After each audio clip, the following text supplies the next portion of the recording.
This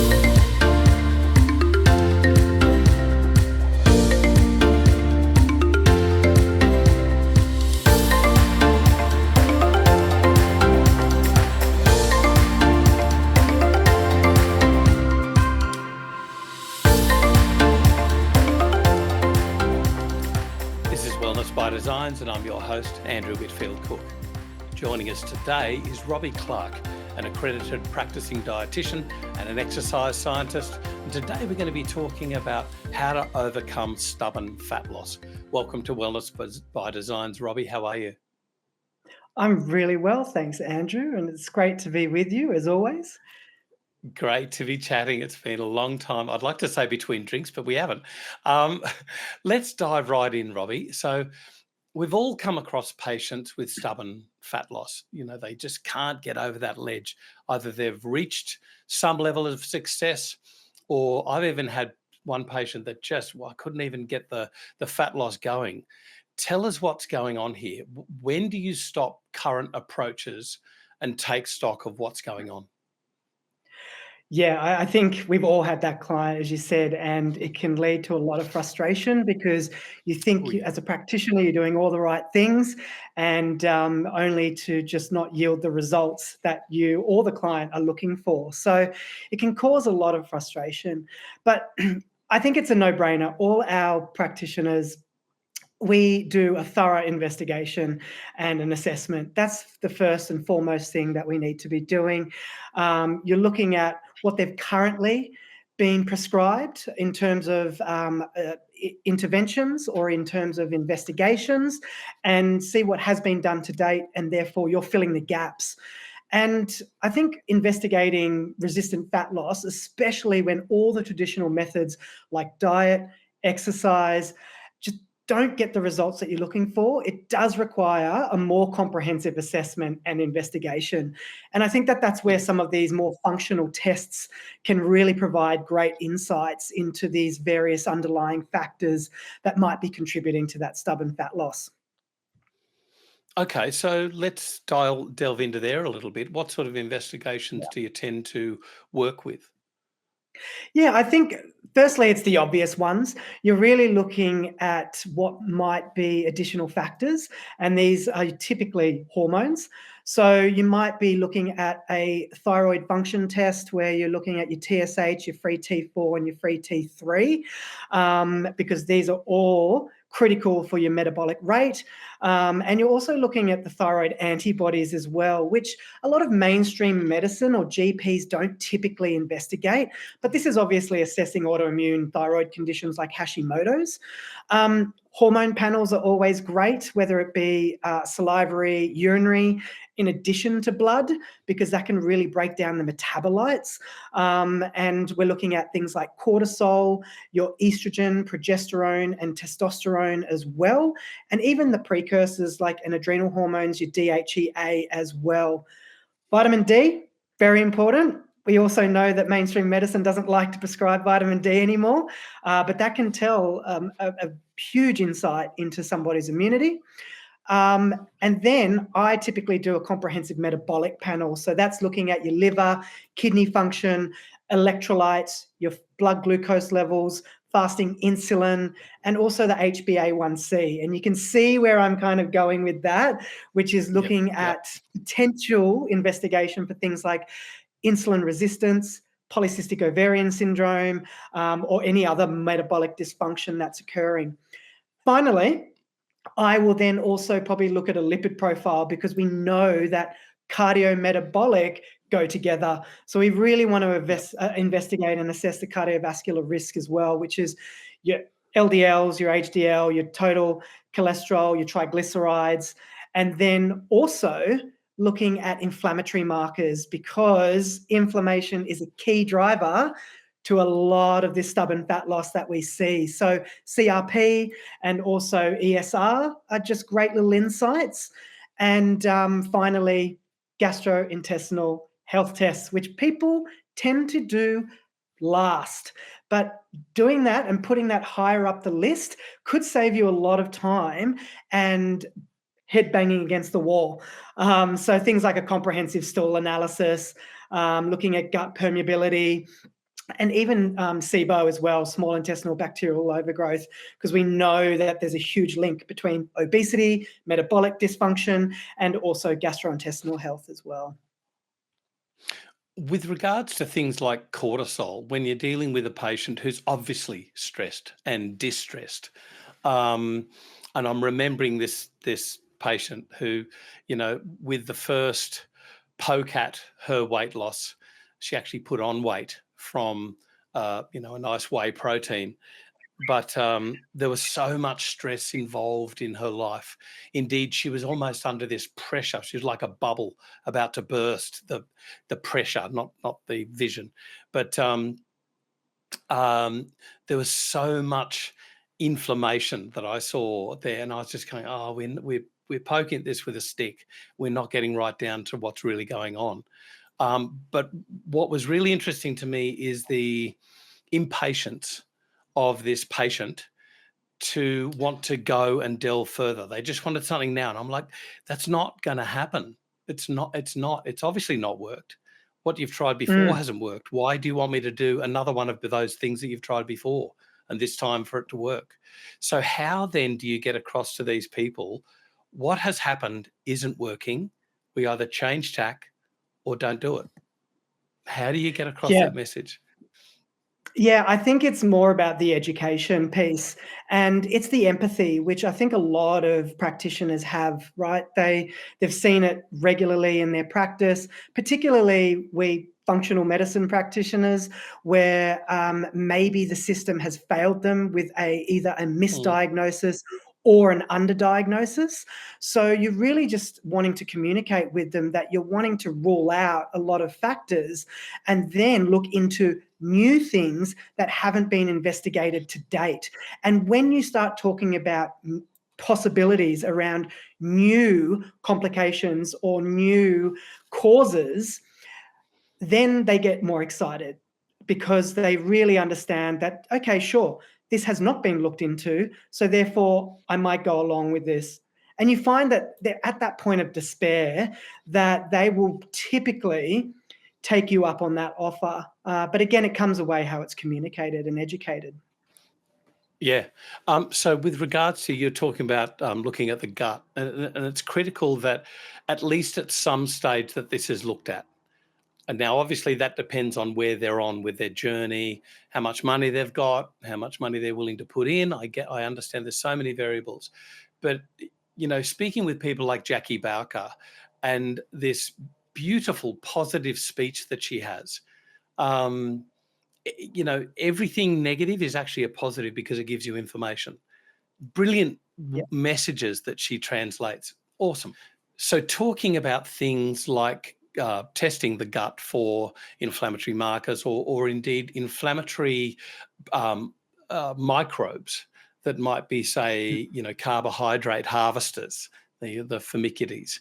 Um, how do you get across the importance of doing this to patients? Yeah, absolutely. And firstly, I'm really assessing what their current symptoms are of their gut, because that in itself is a bit of an indicator. And usually, if there is some inflammatory or systemic inflammation that's going on in the body, there's going to be some gastrointestinal disruption as well. So you find a lot of these people do have some gut issues, whether it be as simple as bloating, gas, Mm. reflux, or worse, they're on things like proton pump inhibitors and medications that are treating GORD or reflux. And that's when I really want to know, okay, well, how long has this been going on for? Mm. And also, if there's diarrhea, constipation, pain, and noticeable steatorrhea, so fat in the stool, and things like that. So when they start ticking all these boxes, you're like, okay, that hasn't been looked into yet. So I think you really benefit into this type of testing. And then it's more around discussing and communicating the mechanisms linking gut bacteria to metabolic health. So you're really trying to communicate that well with them. So like you mentioned, the energy harvesting, there's certain bacteria that are more efficient at extracting calories from the diet, which can lead to increased energy absorption and fat storage. So these are things that the person starts going, okay, I did not know that. And then it's looking at how this test can also look into their gut barrier function. So then you explain that an imbalance in the gut microbiota can certainly compromise the integrity of the gut barrier, which then leads to that intestinal or increased intestinal permeability, or that leaky gut, as we like to call it in industry. Which then allows for all those endotoxins to cross over into the blood barrier. And that is a flow-on effect to all those other symptoms they might be experiencing, like foggy brain, cognitive impairment, forgetfulness, lapse in memory, all these type of things that you start putting the pieces of the puzzle together. And of course, the number one thing we see is dysbiosis, which is usually due to that imbalance of bacteria, which can lead to that, again, increased intestinal permeability and also inflammation in the gut. And we know that chronic inflammation is the key driver for metabolic dysfunction and also things like insulin resistance as well. Do you tend to, though, favour, let's say the word attack or addressing inflammation, or do you address the gut as a milder sort of thing? Well, Andrew, don't you think they go hand in hand? It's kind of like a chicken and the egg situation. It's, Good point. is gastrointestinal dysfunction leading to the inflammation, or is the systemic inflammation that this person has causing the gut issues that they might be experiencing? Both might hold the key as to why these type of clients struggle with their fat loss. So in my opinion, you can definitely address both at the same time. And we know that the gut microbiome and the microbiota is a complex and dynamic community that significantly influences metabolic health. And that Mm. includes the insulin sensitivity component. So again, it's not just about blood work anymore and looking at what someone's fasting insulin is. It's looking at the microscopic level as to how this bacteria might be influencing how your body is actually metabolizing these type of hormones in your body. How important is the right diet and which one? Because we've got data on, Mediterranean long term for everything. But then you've got, shorter term, and indeed there was some long term gains with, for instance, keto. I don't know about carnivore diets and things like that. We know that Mm. the SAD diet is exactly that, the standard American Australian diet, whichever one you want to use. It is just not working. But which one do you favour? Yeah, I think, well, first of all, as a dietitian, I obviously do a lot of intervention with food and nutrition. It's really making sure, first and foremost, there aren't any nutrient deficiencies, because we know, I mean, I get a lot of people coming to see me who are already following a particular protocol, whether they've Yeah. listened to a podcast about it or they've heard an influencer talk about it. And, what worked for them, think that's going to work for them individually, which is not necessarily the case, as we know.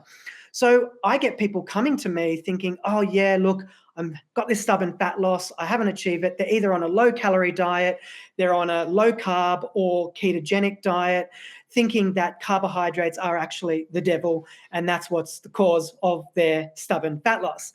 But it's not until I do that re-education and look at everything as a whole. So when you ask me about what type of dietary protocol is appropriate, it's again looking at the individual. And if I have these answers at my fingertips, say the results from a complex gastrointestinal test like the GI map test or the gut 360, whatever pracs want to use, that's giving you a really good indicator as to how their gut is actually responding to the dietary protocol in itself, because we know there are specific things that are important for certain bacteria.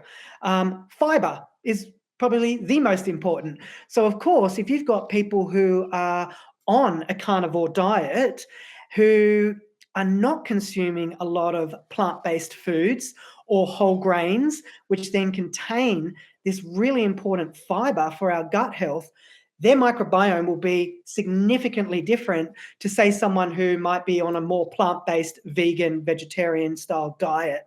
So again, it's looking at what they're lacking and trying to make sure that there is a nice balance. Prebiotics are obviously important. Probiotics are important. We know that saturated fat or too high levels of saturated fat can certainly influence or elevate levels of inflammatory markers in the gut. And then also even artificial sweeteners have been shown to alter the gut microbiome as well. So again, I've got a little bit of a checklist that I'm looking at in terms of their consumption or lack thereof, and then making the assessment on the back of that. I've got a ask comment. I wonder if I've noted, like I've seen in the past, patients with inflammatory bowel disease being put on to a milk-based liquid diet short term, but that's it, only that. I look here, about the carnivore diet, and you see other people using some other restrictive diet. Let's instead, rather than restrictive, let's call it, at least for the short term, oligoantigenic. And I wonder, I don't know, but I wonder if any of these might have a place in over the short term only, having this effect of just saying, let's just give the gut a rest for a second. Then you must heal it, because you can't stay on that nutritionally deficit diet long term. But in the short term, I wonder if part of that, it's not attraction, part of the key to the therapy, if you like, is that oligoantigenicity. I think I made up a new word then. Have you ever used that? Have you, like, does it gel with you? Or? Yeah, I think that, there is certainly emerging research around that approach from a dietary perspective for inflammatory bowel disease. But there's also some interesting research around intermittent fasting as well. So as you say, it goes back to giving the bowel a bit of a rest, and that you're not providing a huge dumping of food immediately, especially upon waking. And that might give it a little bit of a rest and digest ability, so to speak, which can also be beneficial. But in terms of an oligoantigenic diet, as you say, foods to include, it is restrictive, because you're looking at simple non-allergenic foods for these type of people. You're looking at specific vegetables. You're looking at specific fruits. And again, it might lack things like protein for a lot of people, which is problematic at the end of the day. So you really need to see how the person is responding individually, because I've had some people who might respond well and others who just don't at all. Right. Okay, so let's move on to supplements. What supplements do you use? What do you like here? Let's go your top 5. What sort of things do you find has most bang for buck when you're looking at helping somebody with stubborn fat loss? Yeah, and I think it's important to note here, when we're looking at this, it's like, what if I were to recommend anything, it's on the back of results, right? It's not just like, here you go, try this, see if it works. We're really looking at things that have a bit of evidence behind them that might really improve things like dysglycemia, dyslipidemia, insulin resistance, things that are obviously then picked up and said, all right, this is one of the triggering factors to your stubborn fat loss. We need to support that. And let's be clear, these people might also be on medications. So they might be on things like metformin if they have already been diagnosed insulin resistant. So I will typically then concurrently support them with that through, say, these type of supplementation. So things that I like in these scenarios is good old berberine.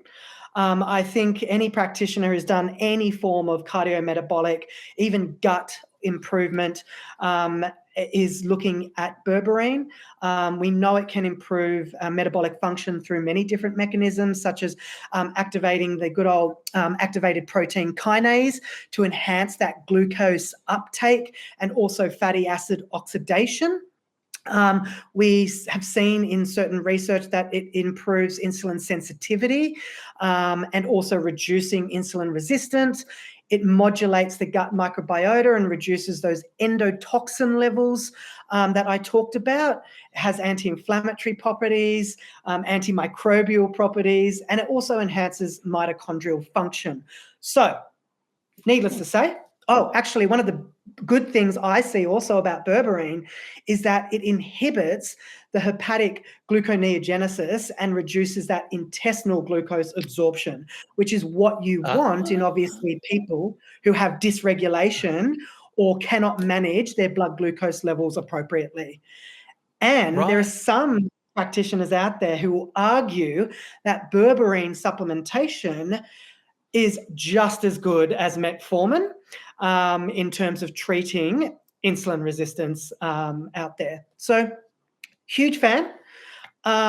One you have heard of, we've talked about many times before, Andrew, is myo-inositol. Yeah. It has so many benefits for different population groups, especially amongst those women who experience things like polycystic ovarian syndrome and endometriosis. So it does have a great metabolic effect on the body by improving insulin sensitivity because it enhances insulin signaling, which then reduces that insulin resistance and promotes the glucose uptake. It then helps regulate that ovarian function that we see in that PCOS, like we talked about. Lipid metabolism, so it reduces serum lipids and that hepatic fat accumulation, which is really important. So we don't want to see the fatty acid. So we don't want to see our liver enzymes being elevated. So that's where I'm looking at those results. It has anti-inflammatory effects because it lowers those levels of pro-inflammatory cytokines. And it also might improve the good old endothelial function as well by enhancing the vascular health within the body. So 2 major ones are pretty much at the top of my list.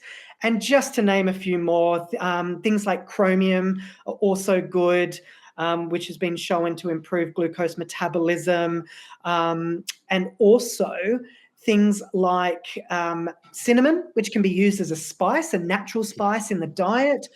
Alpha lipoic acid, I'm a huge fan of. Yes. Yeah. And that's because it has antioxidant properties as well. So it's really helping reduce oxidative stress and any inflammation that's occurring. And also it is working towards insulin sensitivity by also enhancing that insulin signaling as well. It works on mitochondrial functioning and also can look at, has the anti-inflammatory effects, like I mentioned.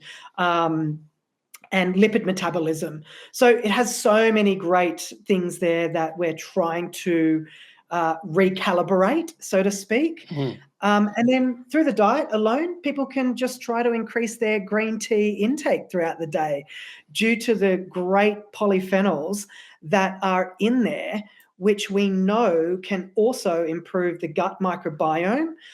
It can reduce beta-glucuronidase if those levels are high. So we need to increase polyphenols in the diet if we see elevated beta-glucuronidase in our stool tests. So green tea is a fantastic way of being able to incorporate that. And I like it for so many more reasons than a, metabolic enhancer, as they like to call it in industry, where they've got supplements for green tea, which I don't necessarily recommend, but more to the point, great natural green leaf, matcha, green tea can really do the trick in those situations. Yeah. Couple of things on dosage I've noticed. For instance, firstly, there's a little bit of jockeying about dose with myo-inositol. And Yeah. for instance, there was a professor who, might I say, Professor Annabelle Teed gave one of the best podcasts ever on polycystic ovarian syndrome and the incredible work they're doing at Monash Uni. Hats off to Mm. you. But she's not in favour of myo-inositol and in polycystic ovarian syndrome. And I suspect that one of the issues she's faced is the extremely low levels of inositol that you get in some supplements, 200, Mm. 300 milligram. I've seen like 60 milligram in one. Um, Yeah. what dosage do you use with this and things like berberine, ALA indeed as well? Yeah, absolutely. So you're looking at, in terms of myo-inositol, you're looking at about 1,000 to 2,000 milligrams per day.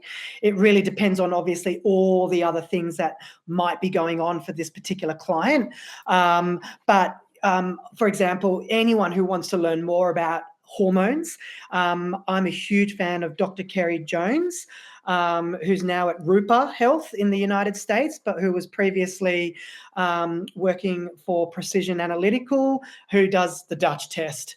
So she was the Yeah, medical gotcha. officer for them, and she knows so much about hormones, and so that's typically her recommendation with everything. In terms of berberine, you're looking at about 500 milligrams 3 times a day with meals is what the research is showing that is typically a good dose for berberine. Yeah. Yep. Yep. And Which, alpha lipoic acid, which I've often termed chili flavored battery acid. My only sort of caution there is be careful if you're giving it in a capsule form to anybody who might have a silent reflux or a sliding hiatus hernia, because if you burp that up, oh my God, it is absolutely. horrible. So I often get people to take that with the first mouthful of food and push it down, make sure they don't eructate that up.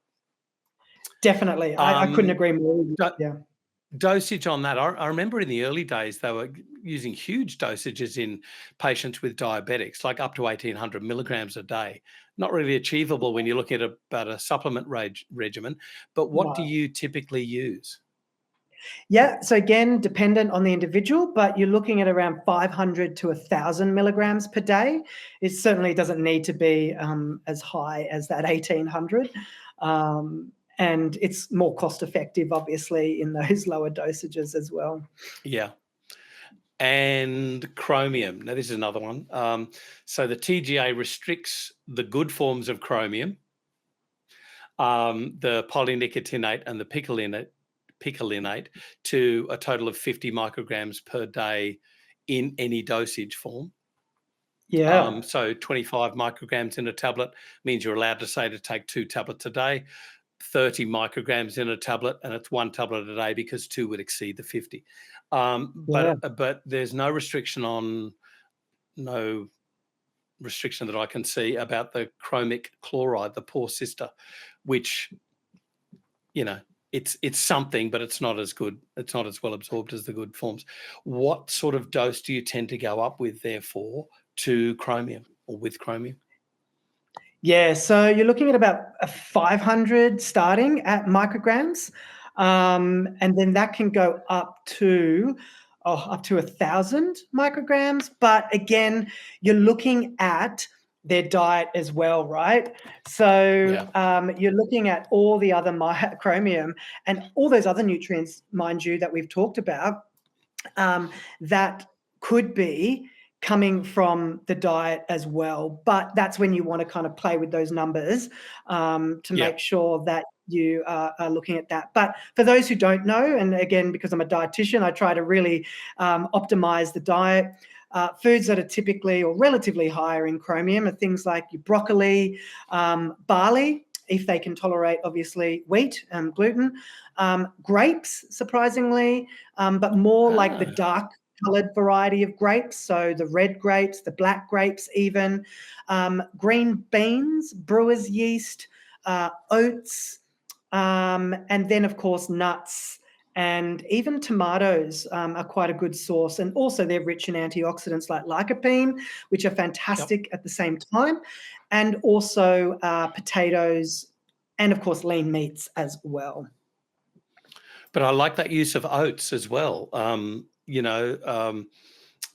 see a lot of bodybuilders using oats as a sort of mainstay of their breakfast, and I wonder if they're using it to help even out the blood sugar swings throughout, later throughout the day with the use of chromium. That's interesting. Great That's really segue. interesting. Yeah, great Yeah. segue, because that is also so important if we're talking about stubborn fat loss, right? You're looking at glycemic index, but again, that is one component of it. People really just focusing on the glycemic index, which is the rate that your body is absorbing the glucose or the sugars from the carbohydrate-based foods, but not necessarily focusing on the glycemic load, which is the full amount of glucose that is being put into a meal in itself. So yeah, that's definitely something I educate my clients on as well, is showing them things like foods that are high, moderate, or low glycemic index, and then also looking at the dosage and how much they're consuming in one particular sitting. Yeah. Yeah. So basically, glycemic index alone and carrots are bad, or watermelon is bad. Glycemic load, and you realise, no, it's actually a really good healthy food with no problem attached to it at all. So what about movement, exercise? You're an exercise scientist.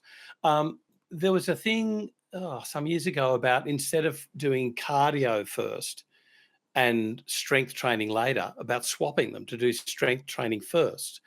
Take us through this, or indeed what do you favour nowadays? Yeah, definitely. And research is always emerging and changing. So what was recommended before may not necessarily be the case 6 months' time, 12 months' time. First and foremost, I think it's important to note that people have different abilities and maybe restrictions, but all I recommend, first and foremost, is move more. We are seeing such an epidemic of prolonged sitting, and they're calling, prolonged sitting the new smoking, purely because of all the effects it has on the body, which can lead to risks of developing chronic health diseases and conditions. And we know, in terms of our metabolism, it requires movement in order to optimize that. So in order for our metabolic rate to behave or to improve, we need to be moving frequently. So first and foremost, just sit less, move more. If we're talking about exercise prescription, we know that there are several types of exercise that have been clinically proven to enhance metabolic function and therefore improve insulin sensitivity, which is the overarching goal here, promote glucose metabolism, and support overall metabolic health. And they include your aerobic exercise, so that's cardio, your resistance or strength training, your HIIT training, so that higher intensity interval training, and also yoga and Pilates as well. So there is a whole range of exercises that people can engage in rather than just one alone. But I will be clear, I am a huge advocate and promoter of incorporating strength training and resistance training, because obviously that's working on improving and increasing lean muscle mass. And that is one of the most important factors when you're trying to optimize your basal metabolic rate at the end of the day. And we know also the biochemical reactions that occur when we are building or increasing lean muscle mass. So, for example, it provides more storage for glucose. And we know that our muscles are one of the largest glucose storage sites in our body. So more muscle mass means greater capacity to uptake and store glucose, reducing blood glucose levels, and improving insulin sensitivity. So that's very important off the bat.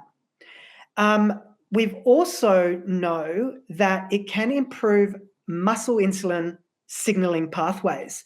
So it basically works on the insulin receptor activation, and resistance training enhances that activation of insulin receptors on muscle cells. And this improvement in that activity boosts the entire insulin signaling cascade that we see within the body, making cells more responsive to insulin. So big tick there. And that's really important. And also we know that as a result of strength training, it can reduce the the intramuscular fat that people might experience when they go and get a DEXA scan, for example. Yeah. So I have a lot of clients coming to me with a DEXA scan, and we're really able to look at where they're holding that fat mass, and looking at that intramuscular fat, which is what we're trying to reduce in these scenarios. Yeah. And then that can just help with the decreased lipid interference as well, because we know that high levels of intramuscular fat can interfere with insulin signaling. And like I said, it all starts there. Yeah. What about, like we've spoken about the intramuscular fat, the Wagyu marbling, but in humans, but what about things like fatty liver disease as a hurdle, if you like, to overcome before fat can be metabolized in the extremities, I'll say, but rather than visceral fat, the abdominal fat, that sort of thing. Yeah, absolutely. And in correlation to that, you're also looking at their lipid markers as well. We know that the liver is the main organ responsible for Berberine. producing cholesterol. So you're looking at levels of cholesterol in these people as well, and their triglycerides. So by establishing what their liver enzymes are doing, you can see if there is risk of non-alcoholic fatty liver disease, or just fatty liver in general. And then you want to really improve the function of the liver, because you know that it's going to be inhibited if it is experiencing excess or a fat that is being, or that visceral fat that is coating the liver itself. So yeah, I would typically look at what's going on there. And then if we do need to do a small amount of support or detoxification, then I'll certainly include that as well in order for it to work more optimally, for sure. Right. There's so much we could go into here, Robbie. I tell you, like this is a seminar, not a podcast. But I can't thank you enough for taking us through some real hit points. This has been great today. Like this has been just one point after another. It's fantastic stuff. Your brain, like I don't know if you need a coffee after this. It seems like you've just gone. Rah! It's fantastic information. Thank you so much for giving that to us today. It's been awesome. Oh, it's my absolute pleasure. I just love sharing education and knowledge with everyone. And thank you, everyone, for joining us today. Remember, we'll be putting everything that we can up on the Designs for Health website to help you help your patients overcome stubborn fat loss. And of course, you can pick up on all the other podcasts again on the Designs for Health website. I'm Andrew Whitfield Cook. This is Wellness by Designs.